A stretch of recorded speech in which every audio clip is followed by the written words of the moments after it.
Hello' বন্ধুসকল, এতিয়া মই গৈ আছোঁ ঘৰত। এয়া ৰাস্তা খানাপাৰাৰ পৰা জালুকবাৰীলৈ। এই ISBT পাই গ'লোঁ। ISBT পাই গৈ আছোঁ বৰ্ধমান ঘৰলৈ। বাইদেউ চালি 34 কিলোমিটাৰ গৈ আছে বৰ্ধমানৰ ঘৰলৈ। কাইলৈ আহিব মন্ত্ৰী, মানে মামাই শপত ল'ব, সেইকাৰণে এই পোষ্টাৰ হোল্ডাৰবোৰ লগাইছে। এয়া বৰ্তমান পালোঁ আমি বৰাগাঁও। গাড়ী পেট্ৰল নাই, এতিয়া পেট্ৰল ভৰালোঁ। বিমলদাৰ গাড়ী এইখন মোৰ নহয় বাৰু দেই। 500 টকাৰ তেল এটা ভৰালোঁ। গৈ আছোঁ বৰ্তমান। জালুকবাৰী পামেই এতিয়া। এয়া জালুকবাৰী পাই গ'লোঁ। এইখন অভাৰব্ৰিজ। এয়া জালুকবাৰী। আজি জালুকবাৰীত যাম বহুত কম, কাৰণ ছানডে যে আজি। গৈ আছোঁ বৰ্তমান ঘৰলৈ গৈ আছোঁ, নহ'লেতো মনডেই গ'লোঁ হয়। এয়া চাব পাৰে, যাম খুবেই কম। এয়া চাই লওক, এইখন আছে ইভি। এতিয়া আৰু চব ইভিলৈ শ্বিফ্টিং হ'ব আৰু লাহেকৈ।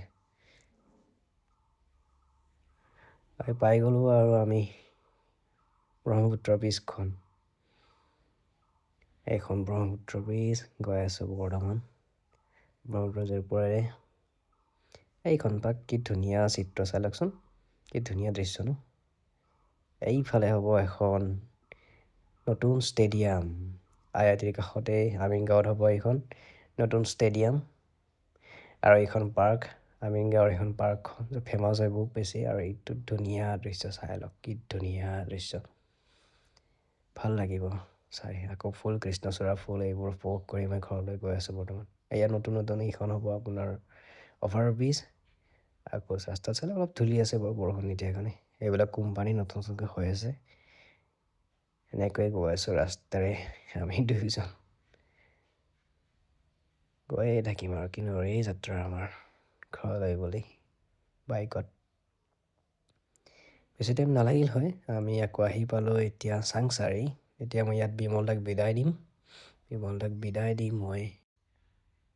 বিদায় দিলোঁ ইয়াতে। আকৌ আহি পালোঁ এতিয়া চাৰিআলি, বাইহাটা চাৰিআলি বুলি কয়। এইখন গাড়ীত মই যাম গড়েশ্বৰলৈ। এয়া চাব, খুবেই ধুনীয়া ছিটবোৰ। ধুনীয়া মানে খুবেই লেতেৰা আৰু ক'ব গ'লে, মানে কিবাকৈ ছিট পাইছোঁ। আজি ৰবিবাৰ, মানুহ খুবেই কম, ছিট পাইছোঁ যে। আকৌ আহি পালোঁ গড়েশ্বৰ। এইখন দৃশ্য চাই লওক। এইখন ৰন্ধন ৰেষ্টুৰেণ্টৰ আগত। আকৌ ৰন্ধন ৰেষ্টুৰেণ্ট চাহ একাপ খালোঁ। খালী কাপটো দেখালোঁ দেই, বেয়া নাপাব। এয়া গৈ আছোঁ আকৌ ঘৰলৈ বুলি, গড়েশ্বৰৰ পৰা ডাইৰেক্ট নাওঘাটা চোৱাগপুৰলৈ বুলি। ৰাস্তা বহুত থেকেচা। এয়া আমাৰ পথাৰৰ পৰিৱেশবোৰ চোৱাচোন, কি ধুনীয়া। এতিয়া সেউজীয়া হ'ব দুদিন পিছত। আকৌ এতিয়া ধান ৰুব। পাই গ'লোঁ গান্ধীৰ চক। গান্ধীৰ চকলৈ খুবেই বেয়া ৰাস্তাটো। বহাগ মাহে যেতিয়া ধান ৰুব টাইমো হ'ব এতিয়া লাহেকৈ। এয়া হৈছে মোৰ ৰাস্তা, এইটো ছাবস্ক্ৰাইব কৰিব দেই বন্ধুসকল, ধন্যবাদ।